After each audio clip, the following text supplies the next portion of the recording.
사무엘상 구약성경 417면 사무엘상 7장 3절에서 9절까지 우리 같이 한 목소리를 합독하십니다. 시작.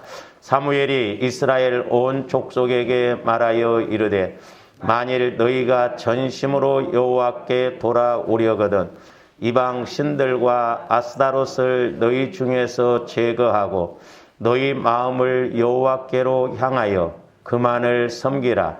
그리하면 너희를 블레셋 사람의 손에서 건져내시리라. 이에 이스라엘 자손이 바알들과 아스다롯을 제거하고 여호와만 섬기니라. 사무엘이 이르되 온 이스라엘은 미스바로 모이라. 내가 너희를 위하여 여호와께 기도하리라 하매 그들이 미스바에 모여 물을 길어 여호와 앞에 붓고 그날 종일 금식하고 거기에서 이르되 우리가 여호와께 범죄하였나이다 하니라. 사무엘이 미스바에서 이스라엘 자손을 다스리니라. 이스라엘 자손이 미스바에 모였다 함을 블레셋 사람들이 듣고 그들의 방백들이 이스라엘을 치러 올라온지라. 이스라엘 자손들이 듣고 블레셋 사람들을 두려워하여 이스라엘 자손이 사무엘에게 이르되 당신은 우리를 위하여 우리 하나님 여호와께 쉬지 말고 부르짖어 우리를 블레셋 사람들의 손에서 구원하시게 하소서 하니 사무엘이 젖먹는 어린 양 하나를 가져다가 온전한 번제를 여호와께 드리고 이스라엘을 위하여 여호와께 부르짖으매 여호와께서 응답하셨더라. 아멘. 코로나19 전염병이 벌써 이렇게 1년이 넘도록 이렇게 어려움을 주고 있습니다. 그래서 세계적으로 지금 팬데믹 상황이라고 그러죠. 세계적으로 이 코로나로 인해서 모든 면에 있어서 지금 어려움을 겪고 있습니다. 뿐만 아니라 이 코로나로 인해서 전 세계에서 지금 사망자 수가 150만 명이 넘었다고 합니다. 그리고 우리나라도 안타깝게도 1,500명이 넘게 이렇게 코로나로 인해서 사망을 했습니다.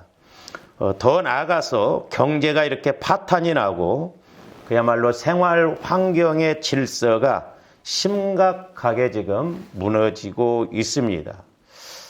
세상뿐만 아닙니다. 교회들 역시 이렇게 온전한 예배를 드릴 수 없으며 그야말로 교회의 존립 기반이 흔들리고 있는 그런 상황입니다. 이러다 보니 영적으로나 환경적으로 위험한 수준에 이렇게 처해 있다고 볼 수 있습니다. 저와 여러분들은 이럴 때일수록 더욱 근신하여서 깨어 기도함으로 하나님께서 주시는 그 지혜와 하나님께서 주시는 은혜를 따라서 잘 극복해 나가야 합니다. 모든 것은 하나님의 주권과 섭리 속에 있습니다. 우리가 원망하고 불평을 할 수 있지만은 그러나 모든 것이 다 하나님의 주권과 섭리 속에서 하나님 뜻대로 이렇게 움직여 나간다라고 하는 것입니다. 그러므로 무엇보다도 저와 여러분들이 하나님과의 관계를 바로 이렇게 맺고 나가면 전지전능하신 하나님께서는 분명히 회복의 역사를 이루실 것입니다. 그러니까 코로나라고 하는 이 전염병이 지금 무섭게 우리를 힘들게 하고 어렵게 하지만 이럴 때일수록 우리가 환경적으로는 이렇게 힘있게 못 간다 할지라도 우리가 하나님과의 관계는 얼마든지 이렇게 관계를 맺을 수 있기 때문에 어려울 때일수록 저와 여러분들이 하나님과의 관계를 맺는 데에 힘을 써야 될 줄로 믿습니다. 사실 죽고 사는 문제도 하나님의 손에 달려 있고 흥하고 망하는 것도 하나님 손에 달려 있습니다. 그러므로 환경이 어렵다라고 해서 하나님과의 관계마저 저와 여러분들이 어렵게 끌고 가면 안 됩니다. 제 개인적으로는 자랑이 아니지만은 이상하게 코로나라고 하는 이 전염병이 와서 예배를 우리가 이렇게 모여서 드리지 못할 때 하나님께서 더 긴장하게 하고 더 기도하게 하고 더 간절하게 이렇게 기도를 시키시더라고요. 환경이 어렵다라고 그래서 하나님과의 관계마저 우리가 이렇게 어렵게 끌고 가면 안 됩니다. 분명히 좋았는데 하나님과의 관계를 맺고 나가면 때가 되면 또 이 코로나가 끝나면 하나님께서는 우리에게 회복의 역사를 이루실 것입니다. 그래서 이제 코로나 이렇게 상황에 저와 여러분들이 꼭 기억하셔야 할 것은 우리가 공동체 예배 생활, 그러니까 우리가 공동체로 모여서 드리는 이 예배를 회복시켜야 됩니다. 온라인으로 드리는 예배는 그건 일시적으로 우리가 드리는 것이지 그게 목적이 되면 안 됩니다. 거기에 방점을 찍으면 안 됩니다. 저와 여러분들은 기회만 있으면 어려울수록 자꾸 더 모여서 예배를 드리고 또 함께 모여서 공동체 기도를 해야 될 줄로 믿습니다. 그 이스라엘 백성들도 보면 원망하고 불평할 때 자꾸 그 행진 반열에서 뒤로 처지게 했거든요. 그래서 결국 그들이 원망하고 불평하다가 나중에 하나님으로부터 이렇게 불심판을 받잖아요. 짐승들도 보면은 그 짐승을 잡기 위해서 그 무리에서 먼저 떼놓는 것을 볼 수가 있습니다. 마귀는 한 번에 갑자기 이렇게 하는 것이 아니라 조금씩 이렇게 무감각하게 해서 어느 때가 되고 기회가 되면 그때 낚아챈다는 걸 알아야 돼요. 제가 늘 말씀을 드리잖아요. 이렇게 펄펄 끓는 물에 물고기를 집어넣으면 그 물고기가 튄답니다. 뜨거우니까. 그런데 처음부터 차가운 물에 물고기를 집어넣고 밑에서 불을 떼면 움직이지도 않고 조금씩 온도가 올라가기 때문에 나중에는 펄펄 끓어도 움직이지도 않고 그대로 죽는다는 거예요. 이 영적인 것도 꼭 마찬가지더라고요. 마귀가 저와 여러분들을 어느 날 갑자기 한 번에 안 잡습니다. 조금씩 오늘 또 조금 내일 또 조금 그렇게 해서 영적으로 자꾸 무감각하게 해서 이제 뭔가 완전하게 마귀가 잡을 수 있다고 생각할 때는 그때 나가 떨어지게 하는 것을 볼 수가 있습니다. 그러므로 우리는 어려울 때일수록 자꾸 모여서 더 함께 기도하고 또 우리가 기회가 될수록 자꾸 모여서 더 예배를 드림으로 하나님의 일하심을 봐야 될 줄로 믿습니다. 우리가 히브리서 10장 22절에서 25절에도 보면 이렇게 말씀하고 있습니다. 우리가 마음의 뿌림을 받아 악한 양심으로부터 벗어나고, 저기서 악한 양심이라고 하는 것은 뭐 윤리 도덕적으로 악한 걸 말하는 게 아니에요. 성경에서 말하는 악이라고 하는 것은 말씀 반대로 가면 악입니다. 시편 1편에 나오죠. 우리가 말씀이 없으면 우리는 악하게 갈 수밖에 없어요.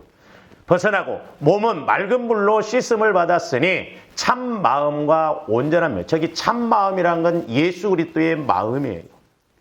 예수 그리스도의 마음만이 우리가 영적인 것도 구별하고 자꾸 하나님께 가고 싶은, 하나님께 더 가깝게 가고 싶은 소망이 있거든요. 그래서 참 마음과 온전한 믿음. 온전한 믿음은 뭐예요? 예수 그리스도의 마음을 통해서 말씀이 내게 주어질 때 그 깨달아지고 믿어지는 그 믿음이 온전한 믿음입니다. 그러므로 오늘을 이기고 오늘을 승리하기 위해서는 저와 여러분들이 오늘 또 성령께서 교회에게 나에게 주시는 말씀을 깨닫고 받아야 될 줄로 믿습니다. 그 말씀이 오늘 나를 인도하고 마귀와의 관계에서도 승리하게 할 수가 있기 때문에 그렇습니다. 그러면서 23절 또 약속하신 이는 믿부시니, 여기서 믿부시다라는 것은 신실하시니 그런 말이에요. 우리가 믿는 도리의 소망을 움직이지 말며 굳게 잡고, 움직이지 말고 좌로나 우로나 치우치지 말고. 지금 이스라엘 백성들의 문제가 자꾸 이렇게 움직이니까 문제였거든요. 하나님을 섬긴다 하면서도 뭔가 마음대로 안 되니까 우상을 섬기고 환경이 어려우니까 자꾸 우상을 섬기고 그랬거든요. 굳게 잡고 계속 봅니다. 서로 돌아보아 사랑과 선행을 격려하며, 자꾸 저와 여러분들이 서로 믿음을 서로 이렇게 격려하고 서로 확인해보고 서로 이렇게 격려해 주어서 우리가 어려울수록 자꾸 하나님 앞에 더 함께 나가는 믿음이 되어야 될 줄로 믿습니다. 그러면서 뭐라고 그랬어요? 모이기를 패하는 어떤 사람들의 습관과 같이 하지 말라. 그러니까 말세에는 마귀가 자꾸 모이기를 피합니다. 그래서 교회를 흩어버리거든요. 그러니까 불이라고 하는 것도 모닥불도 보면 서로 이렇게 뭉쳐서 탈 때 화력이 있지, 활활 타는 그런 불도 흩어버리면 다 꺼져버리거든요. 그래서 하나님은 이렇게 지역 공동체라고 하는 교회를 이렇게 세워서 함께 모여서 예배드리고 함께 모여서 기도하기를 원하시는 거죠. 믿음도 없는 사람들이 뭐 한다는 말이 꼭 교회 가서만 예배드려야 되냐 뭐 이런 식으로 하는데 그런 걸 어떻게 잘 믿는지 모르겠어요. 예, 우리는 한쪽만 알고 한쪽은 모르냐 이 말이에요. 그래서 습관과 같이 하지 마. 그래서 조합들이 습관도 잘 들여야 돼요. 할렐루야. 그래서 우리 젊은 사람들도 그렇고 우리 연세 드신 분들도 그렇고 습관, 이게 습관이 무섭더라고요. 조화인들이 습관 바꾸려고 해보세요. 어렵습니다. 때로는 먹는 습관, 이 자는 습관, 뭐 이런 습관이 될 수 있으면 우리가 좋은 습관을 가져야 돼요. 근데 안 좋은 쪽으로는 한두 번만 해도 그냥 익숙합니다. 근데 좋은 쪽으로는 이게 습관이 잘 안 들어요. 그래서 우리가 은혜로 해야 되지만 기도 생활도 예배 생활도 우리가 자꾸 습관을 잘 들여야 돼요. 습관이 무섭습니다. 여러분들이 한번 핸드폰 지금 만지니까 계속 핸드폰 만지게 되잖아요. 이 습관이 무서운 거예요. 그래서 우리는 하나님이 기뻐하시는 습관, 하나님이 인정하시는 그런 습관을 따라가야 될 줄로 믿습니다. 그래서 우리가 믿음이 자꾸 바꿔지려면 습관도 좀 바꿔줘야 돼요. 그래서 어떤 사람들의 습관과 같이 하지 말고 오직 권하여 그날이 가까움을 볼수록 더욱 모이기를 힘쓰라는 거예요. 그렇죠? 저와 여러분들이 나중에는 모이고 싶어도 못 모일 때가 있어요. 우리 주님 재림하실 때. 또 이 땅에서 저와 여러분들이 모이고 싶어도 못 모일 수도 있어요. 왜? 우리가 나이 들고 아파서 병원에 입원한다든지 우리가 나이 들어서 요양병원 가면 예배 드리고 싶어도 못 드려요. 지금이야말로 그러니까 우리가 기회가 있을수록 한 번이라도 더 예배 드리고 더 기도해야 될 줄로 믿습니다. 나중에 아파서 누워서 아이고 교회 가고 싶네 그러지 말고 후회하면 무슨 소용이 있어요. 어찌하든가 내게 주어진 때와 기회를 놓치지 말고 꾸역꾸역 비가 오든 눈이 오든 기도가 되든 안 되든 그냥 나오는 거요. 할렐루야. 주일날이라고 마귀가 쉬는 날 아니요. 그렇잖아요. 조함들은 주일이 됐든 새벽이 됐든 하여튼 막 무식할 정도로 꾸준히 가야 될 줄로 믿습니다. 근데 집에서도 하라고 해도 안 하니 무슨 배짱으로 여러분들 그렇게 사는지 모르겠었던데.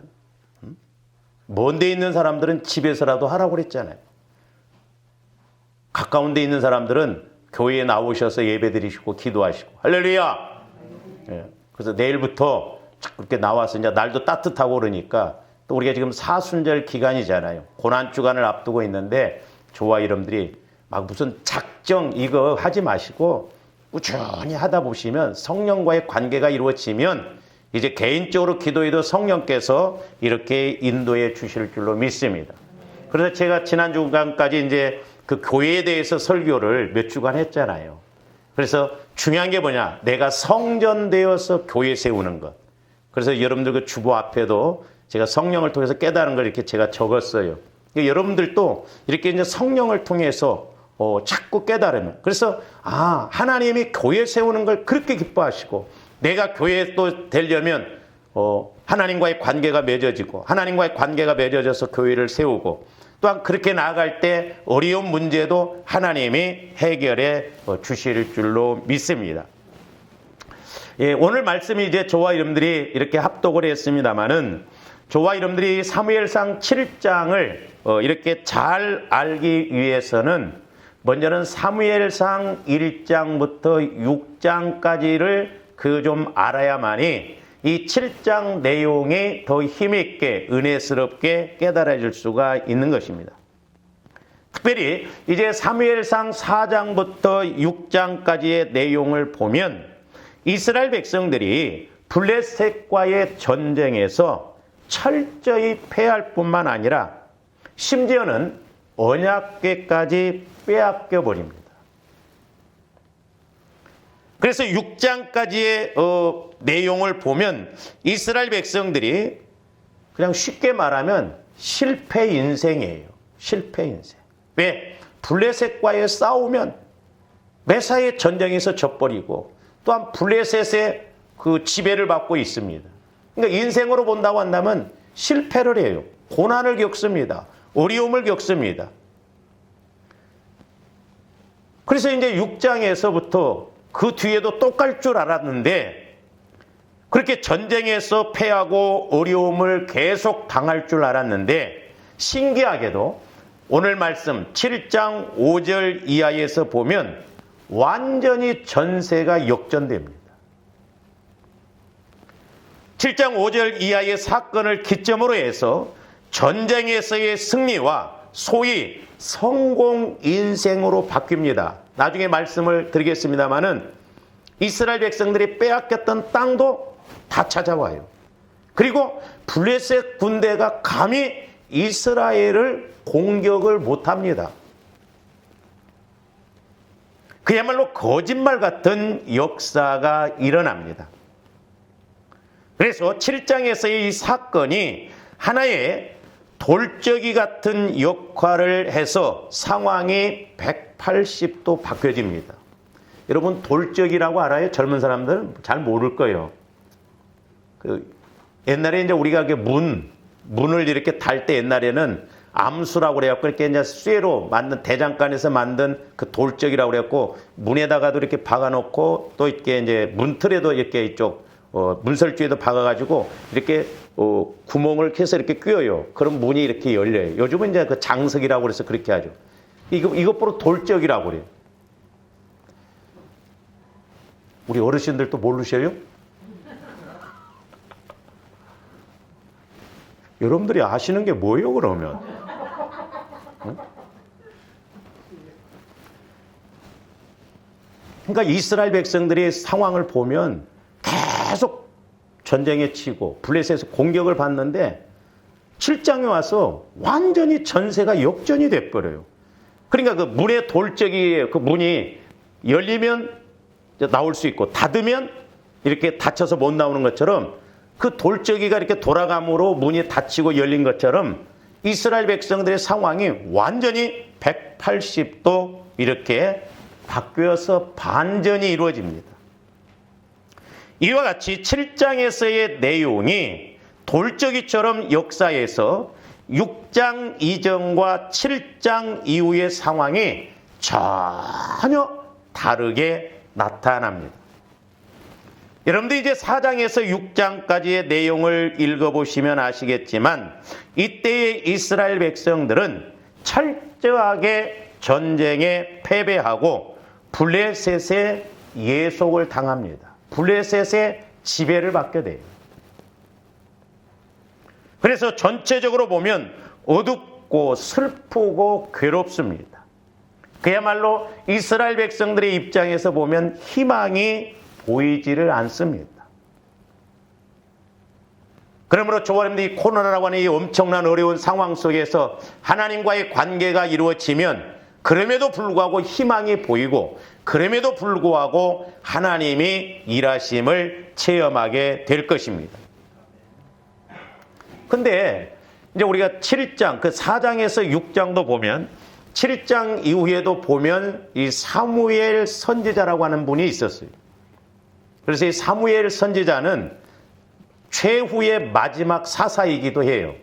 그리고 선지자이기도 하면서 제사장 역할도 했습니다. 그러니까 7장 이후에도 보면 이렇게 제사장도 있었고 선지자도 있었고 그런데 4장에서 6장 그때도 보면 제사장도 있었어요. 엘리 제사장이라고.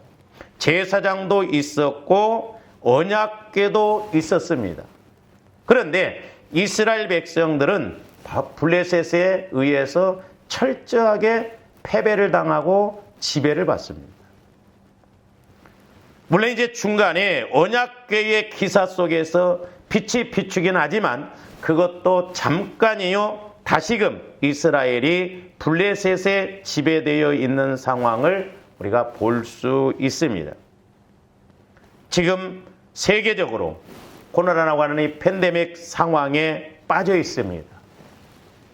이때 우리는 어떻게 하고 어떤 방향으로 나가야 할 것인지 우리가 말씀을 통해서 해답을 찾고 길을 찾아야 될 줄로 믿습니다. 해답은 하나님밖에 없어요. 아무리 우리가 애쓰고 노력한다 할지라도 지금 전체가 다 힘들고 어려운 상황이에요. 이럴 때일수록 전지전능하신 하나님께 우리가 기도해서 지혜의 말씀, 능력의 말씀을 통해서 길을 찾고 해답을 얻어야 될 줄로 믿습니다. 그러니까 보세요. 이스라엘 백성들이 블레셋에 철저하게 전쟁에 패하고 지배를 받고 있는데 7장에 와서 거짓말같이, 물론 거기에는 사무엘 선지자라고 하는 분이 있습니다만은 180도 완전히 달라지는 걸 볼 수가 있거든요. 그래서 이렇게 7장 5절 이후에는 이스라엘 백성들의 상황이 완전히 거짓말같이 이렇게 달라집니다. 그래서 상황적으로 본다고 한다면 블레셋이 여전히 공격하고 방해하고 있지만 전반적으로 이제 7장 이후에서는 안정과 평화를 찾습니다. 그리고 또 일시적인 안정과 평화가 아니라 장기적인 안정과 평화가 찾아오는 것을 볼 수 있습니다. 뿐만 아니라 이스라엘은 블레셋에서 완전히 벗어나고 자유함이 넘쳐납니다. 우리가 7장 그 후반절에도 가서 보면 아시겠지만은 이스라엘 백성들이 빼앗겼던 땅들도 다 찾아와요. 모든 것이 다시 회복이 이루어집니다. 이와 같은 믿음을 통해서 저와 여러분들이 이 어려운 문제를 잘 해결해 나가시기를 주님의 이름으로 축원을 드립니다. 자, 그래서 4장에서 6장 이전의 상황이나 또한 7장 5절 이후의 상황은 같은 상황이에요. 블레셋이 여전히 공격하고 있고 방해하고 있는 상황입니다. 그런데 결과는 6장 이전과 7장 5절 이후의 결과는 전혀 다르게 나타납니다. 그래서 제가 제목을 같은 상황, 전혀 다른 두 결과라고 하는 제목으로 오늘 제가 말씀을 증거하는 것입니다. 그러니까 4장에서 6장도 같은 상황이에요. 블레셋이 계속 지배를 해요. 근데 이때는 이스라엘 백성들이 전쟁에서 패해버리고 언약궤도 뺏겨버립니다. 근데 7장 이후에는 그때도 블레셋이 계속 공격하고 있는데 이때는 이스라엘 백성들이 오히려 공격을 받지 않고 전쟁에서 이기고 빼앗겼던 땅들도 다시 다 찾아오는 것을 볼 수가 있습니다. 그런데 이제 저와 여러분들이 이 내용을 이해하기 위해서는 4장부터 우리가 사무엘상 4장부터 좀 이렇게 그 내용을 살펴볼 필요가 있습니다. 그런데 4장 1절에서 7장 2절까지의 주된 내용이 뭐냐면 언약궤 사건이에요. 언약궤. 4장부터 7장 2절까지가 언약궤 사건 내용이 쭉 나옵니다. 그래서 저와 여러분들이 먼저는 사무엘상 4장을 좀 찾으세요. 앞으로 넘어가서.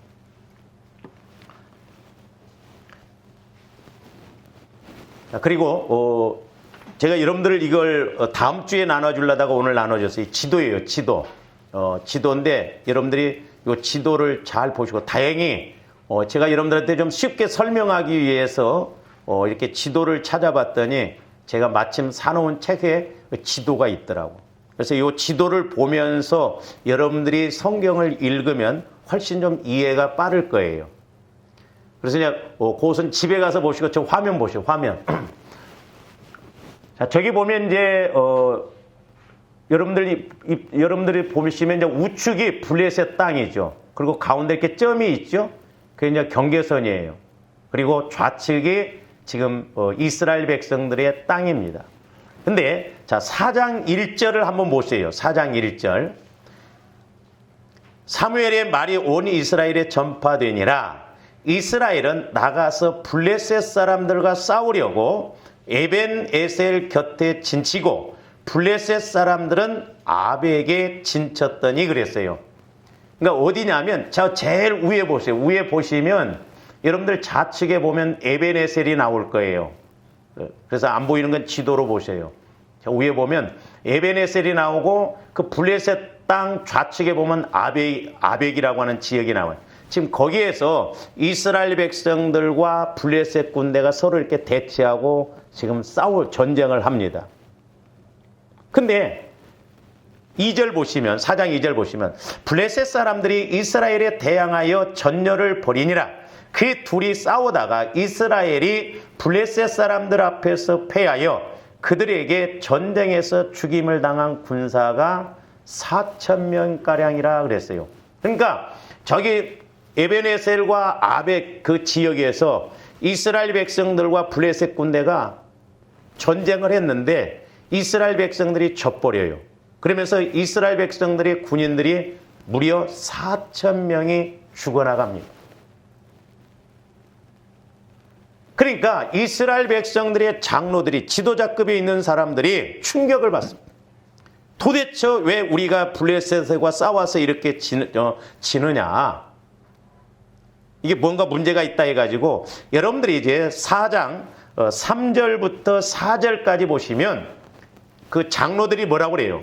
백성이 진영으로 돌아오매 이스라엘 장로들이 이르되 여호와께서 어찌하여 우리에게 오늘 블레셋 사람들 앞에 패하게 하셨는고 여호와의 언약궤를 실로에서 우리에게로 가져다가 우리 중에 있게 하여 그것으로 우리 원수들의 손에서 구원하게 하자 하시니 이에 백성이 실로에 사람을 보내어 그룹 사이에 계신 만군의 여호와의 언약궤를 거기서 가져왔고 엘리의 두 아들 홈니와 비느하스는 하나님의 언약궤와 함께 거기에 있었더라. 저기 보면 이제 언약궤 출발한 지점이 어디예요? 여러분들 제일 좌측에 보면 실로가 나오죠. 우리가 사무엘상 1장에 보면 엘리 제사장이 제사장을 할 때 실로에 성전이 있었어요. 그래서 지금 언약궤를 거기에다 모셔놓고 있습니다. 그런데 이스라엘 백성들이 저렇게 에벤에셀과 아벡에서 전쟁을 하다 지니까 장로들이 도대체 왜 우리가 지냐? 언약궤를 안 갖고 와서 그런가 보다 하고 가서 실로에 있는 언약궤를 지금 전쟁터에 있는 에벤에셀로 갖고 옵니다. 그래서 언약궤가 있으면 분명히 우리가 전쟁에서 이길 것이다 라고 그렇게 생각을 하고 지금 에벤에셀로 언약궤를 갖고 와요. 그런데 이제 언약궤를 갖고 올 때 그 상황이 사무엘상 4장 5절에서 11절까지의 내용이에요.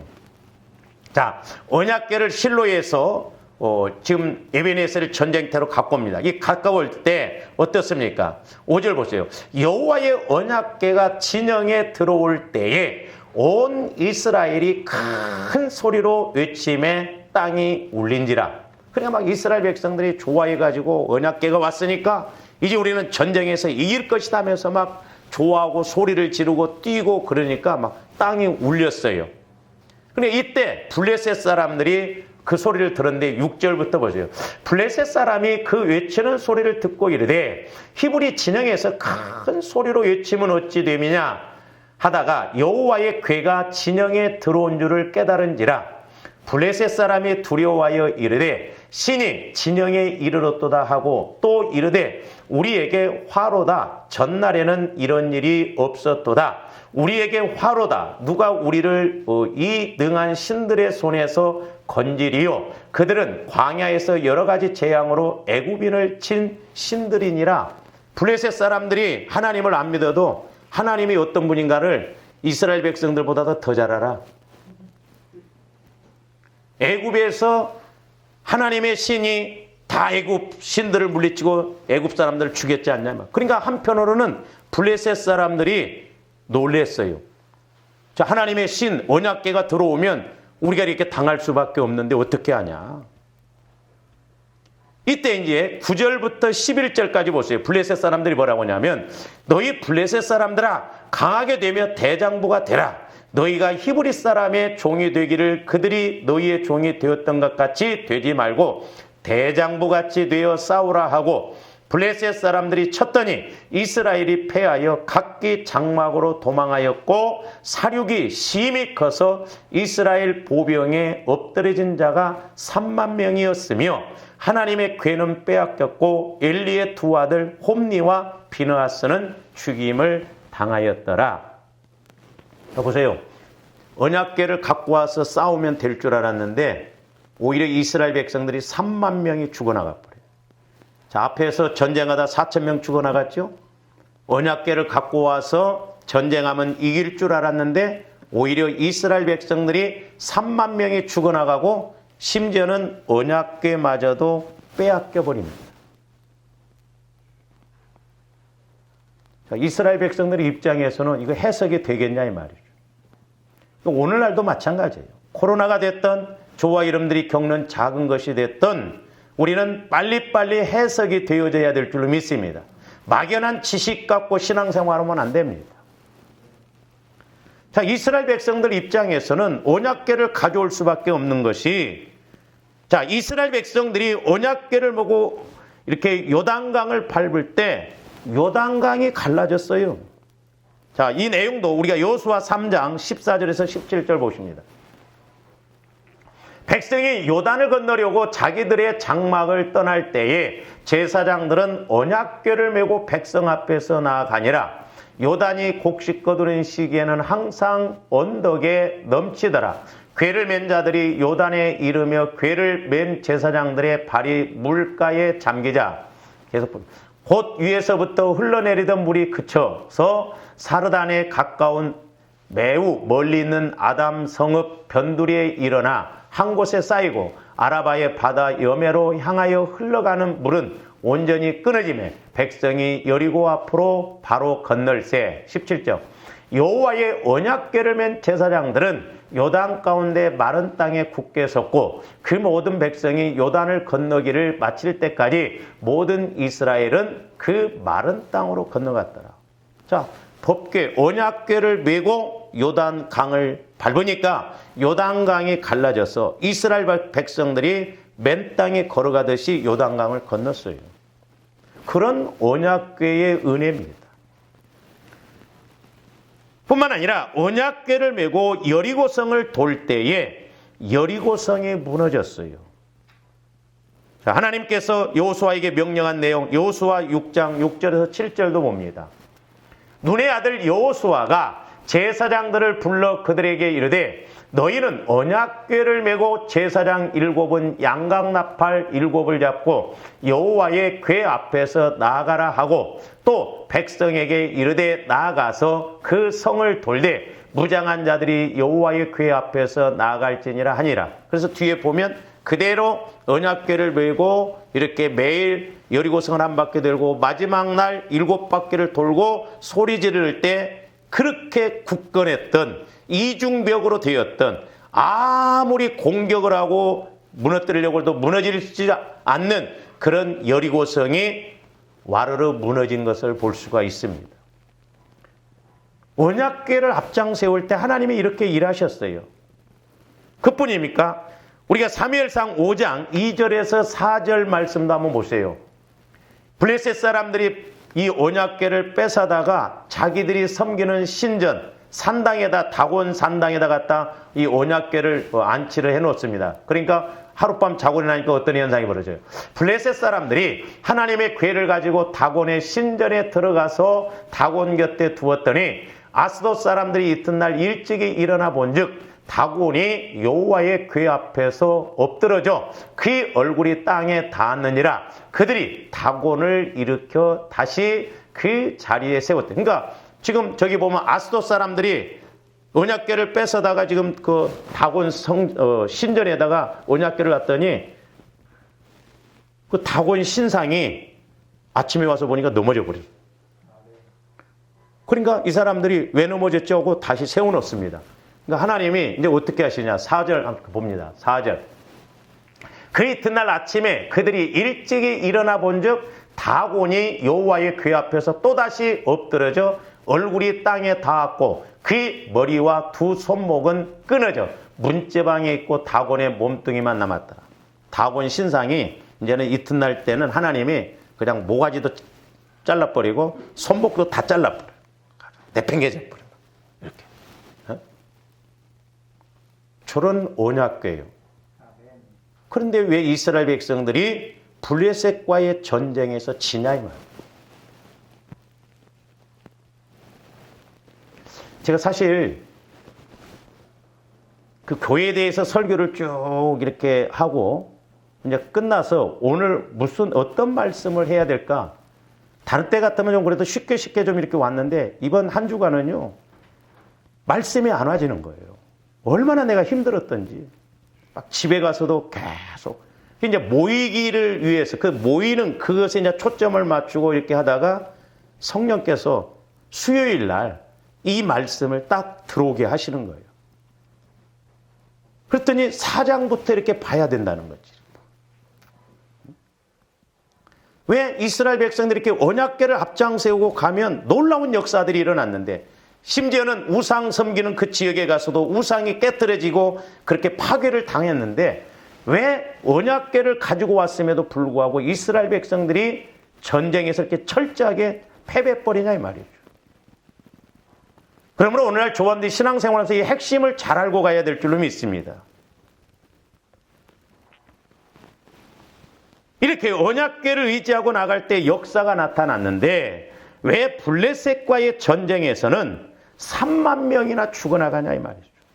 심지어는 그 언약궤까지 빼앗겨 버리느냐 이 말이죠.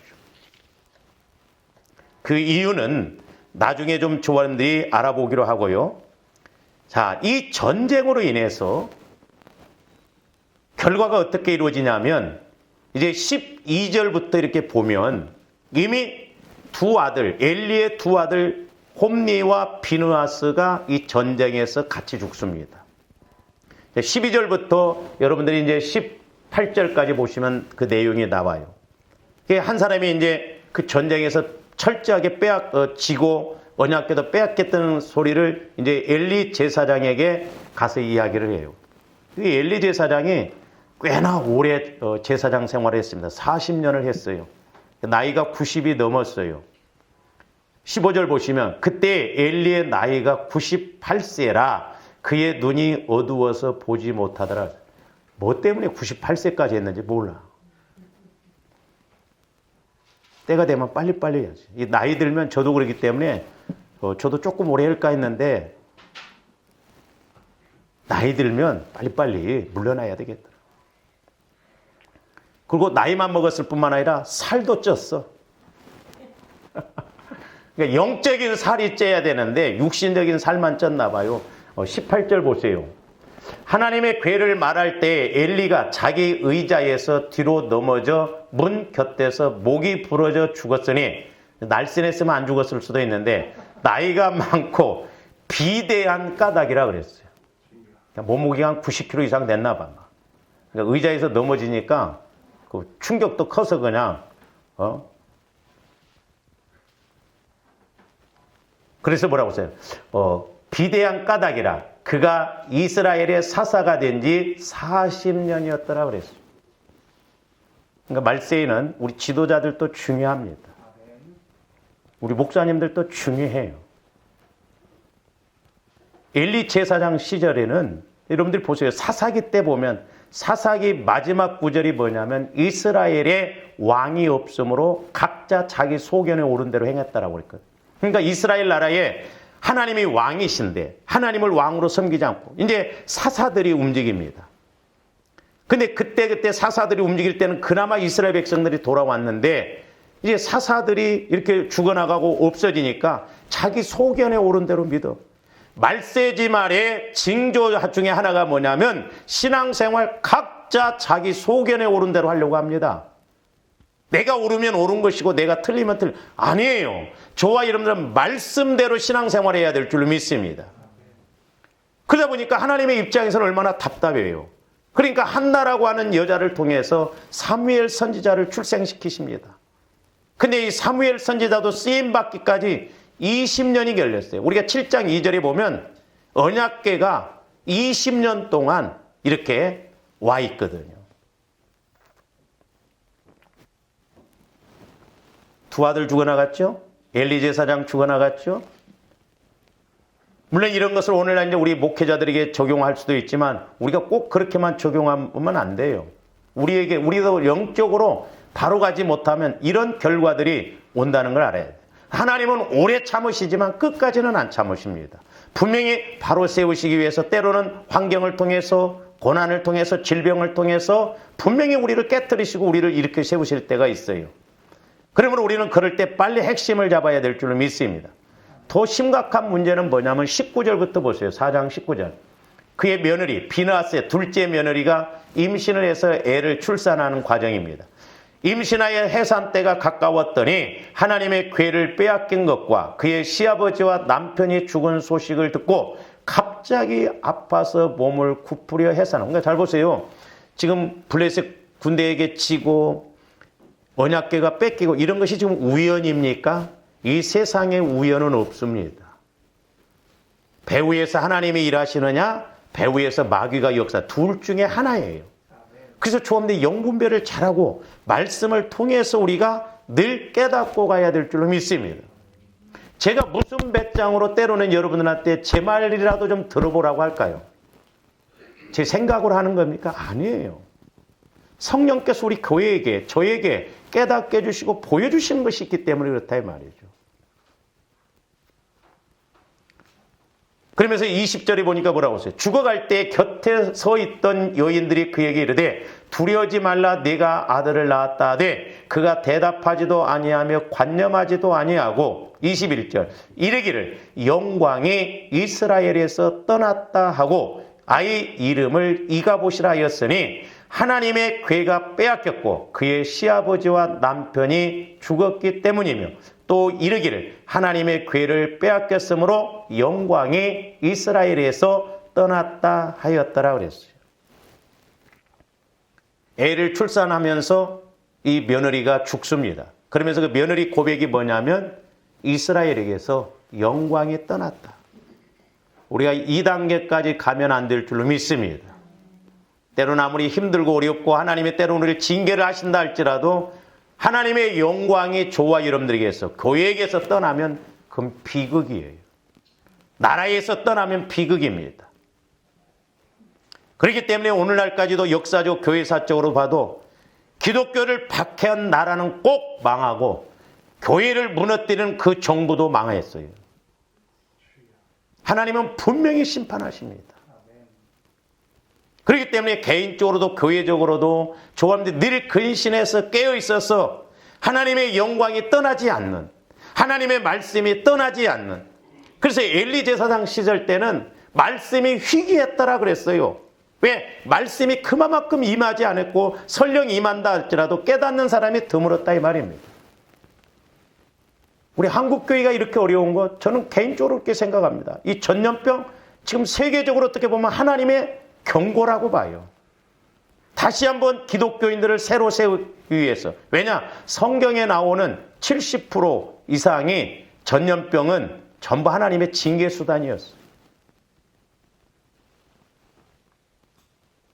우리 개인이 회개해야 되겠고 우리 한국교회가 회개해야 되겠고 세계 믿는 사람들이 회개해야 될 줄로 믿습니다. 그래도 잘 믿는다고는 미국도 보세요. 얼마나 지금 타락을 해버렸습니까? 교회만 다니지 하나님과의 관계가 안 이루어져요. 철저하게 이건 우리 어떻게 보면 목회자들 책임이거든요. 그래서 두렵다 이 말입니다. 그냥 지식적으로만 믿게 하고 예수를 개인적으로 만나게 해서 빛의 역할을 해서 어둠들이 못 들어오게 해야 되는데 다 설명만 하고 듣기만 하니까 그냥 내 마음 갖고 듣고 그렇구나 맞다 좋은 소리다 은혜되네 그걸로 끝나버리고 내가 예수를 인격적으로 영적으로 만나서 뭔가 해보려고는 이게 안. 제가 목회를 하면서 이렇게 하려니까 어렵더라고요. 마귀가 가만히 있질 않아요. 그래서 저도 막 여러분들 그냥 죽이 되든 밥이 되든 그냥 아이고 뭐 좋은 게 좋습니다. 뭐 그렇게 해서 그냥 사례비나 받아먹고 그냥 그렇게 할 것 같으면 저도 일도 없겠더라고. 근데 아니더라 이 말이죠. 개인적으로 예수를 만나야 되지 않냐 이 말이죠. 그래서 여러분들이 만나서 스스로 뭔가 해야 이 땅에서도 장차 하나님 앞에서 상급받을 거 아니에요. 우리 속으면 안 됩니다. 그래서 스스로 내가 이제 깨닫고 믿어서 예수님은 나를 성전 삼으시고 내 안에서 말씀하시고 나를 통해서 이렇게 일하시기를 원하시는구나. 또 이런 것을 문제 삼으시는구나. 자꾸 깨달아서 우리가 영적으로 성장해서 그리스도의 장성한 분량에까지 이르러야 할 거 아니에요. 그냥 귀로만 듣고 끝나버리면. 그래서 성령께서 설명하지 말라는 거예요. 그러니까 오늘날 때면서는 뭐 감사해라, 회개하라, 예수 만나야 됩니다. 맞아. 그런데 만나지냐 이 말이죠. 진짜 감사가 나와지냐 이 말이에요. 우리가 예수님을 만나야 생각도 바뀌어지고 해보려고 하거든요.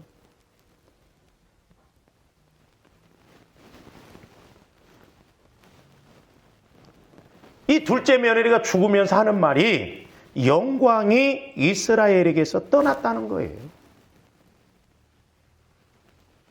근데 참 저는 개인적으로 이렇게 이제 성경을 읽으면서 감사했던 것이 5장도 6장도 7장도 계속 영광이 떠났으면 그렇게 가야 할 거 아니에요. 근데 신기하게 하나님께서는 7장에서 역전을 시키십니다. 근데 설령 우리가 아무리 어려움 가운데 있다 할지라도 우리의 핵심적인 것 중요한 걸 알고 나가면 하나님은 코로나가 아니라 코로나 할아버지가 역사에도 그 가운데서도 일하실 줄로 믿습니다. 한 식구가 한 번에 4명이 죽어나갑니다. 근데 우리 하나님께서는 이미 하나님의 사랑을 통해서 사람을 통해서 경고하셨어요. 이미 사무엘상 2장에서 엘리 제사장의 가문이 어떻게 될 것을 이미 경고를 하셨어요. 그런데도 못 깨달았다. 자, 사무엘상 2장 27절에서 36절까지인데 32절에서 34절까지만 한번 봐요. 여러분들이 사무엘상 2장 27절에서 36절까지 보면 이미 하나님의 사람을 통해서 어떻게 될 것을 예언을 해놨어요. 그러므로 오늘날도 저와 여러분들이 성령 하나님을 통해서 말씀을 받으면 이미 그대로 하나님이 일하실 줄로 믿습니다. 그래서 한편은 때로는 제가 두려운 게 그거예요. 하나님이 우리를 징계하신다고 한다든지 때로는 분명히 올해는 참으시지만 끝까지는 안 참으시고 바로 세우기 위해서는 때로 뭔가 이렇게 수단을 쓰시거든요. 근데 저기에서 보면 이스라엘에게 모든 복을 내리는 중에 너는 내 초소의 환난을 볼 것이요. 지금 이스라엘 백성들이 초소에서 블레셋에 의해서 철저하게 무너지고 환난당한다 이 말이에요. 네 집에 영원토록 노인이 없을 것이요. 뭔 말이요? 하나님이 이스라엘 백성들 사람들을 그렇게 미리미리 죽이니까 오래 사는 사람이 없다 이거예요. 내 제단에서 내가 끊어버리지 아니할 내 사람이 내 눈을 쇠잔하게 하고 내 마음을 슬프게 할 것이요. 내 집에서 출산되는 모든 자가 젊어서 죽으리라. 비느하스의 아내도 젊어서 아기 낳다 죽었어요. 우연이 아니다 이 말이죠. 참 우리가 말세에는 사람도 잘 만나야 돼. 할렐루야. 사람도 잘 만나야 됩니다. 여러분들도 목회자 잘 만나야 되고 목회자도 성도 잘 만나야 돼요. 서로 잘 만나야 됩니다. 사람도 잘 만나야 돼요. 사람 잘 만나는 것도 복이에요. 사람 한번 잘못 만나가지고 얼마나 어려움을 겪는 사람이 많습니다. 그러면서 32절 이스라엘에게 모든 복을 내리는 34절 내 두 아들 홈니와 비느하스가 한날에 죽으리니 그 둘이 당할 그 일이 내게 표징이 되리라. 그러니까 엘리의 제사장 두 아들 홈니와 비느하스가 전쟁통에 죽었어요. 그 죽음이 표징이 된다. 그게 증거가 된다. 그러니까 오늘날 뭐예요? 초함지 때로는 고난이 왔을 때 그 고난이 왜 왔는가? 어디에서 시작됐는가? 우리가 그 증거를 원인을 찾아야 될 줄로 믿습니다. 결과가 있으면 원인이 있고 원인이 있으면 결과가 있을 거 아니에요. 그러니까 하나님은 막연하게 가라고 하는 게 아니잖아요.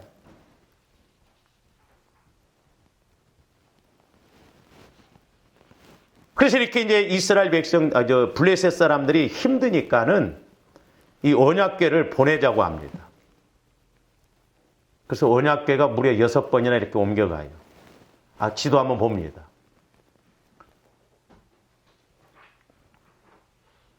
여러분들이 저 그림을 제가 이렇게 복사를 해서 드렸으니까 집에 가서 4장부터 이렇게 6장, 7장 2절까지 읽으면서 그 단어, 이렇게 지역, 언약궤가 어디에 있는가, 어디에 있는가 한번 쭉 이렇게 보세요.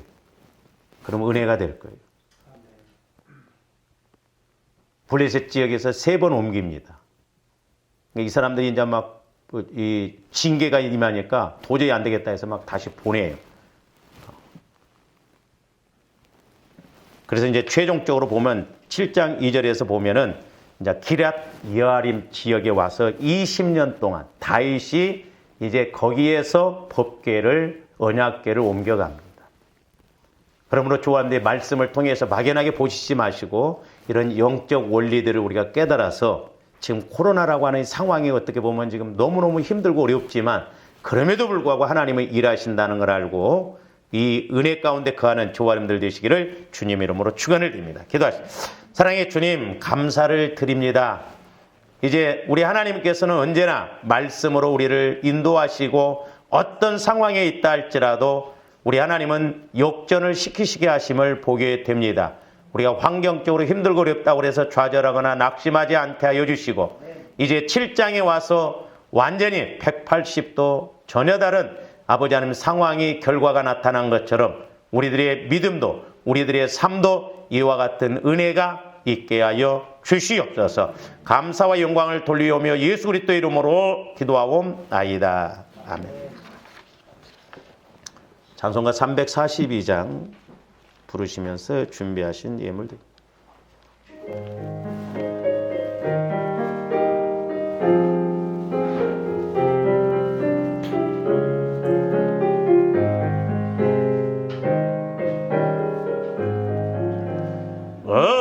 시험을 당해 회치지 말고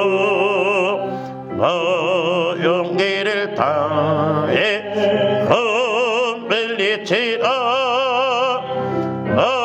시험을 이겨 힘을 얻고 주 예수를 믿어 늘 승리하라. 우리 구주의 힘과 배의 위로를 빌라. 주님 네 편에 서서 항상 도우시니 내 친구를 삼아 잘 선택하고 은행을 삼아 늘 조심하라. 열심을 다해 충성하고 온 정성을 다해 기쁨사라. 우리 구주의 힘과 그의 위로를 빌라. 주님 내 편에 서서 항상 도우시니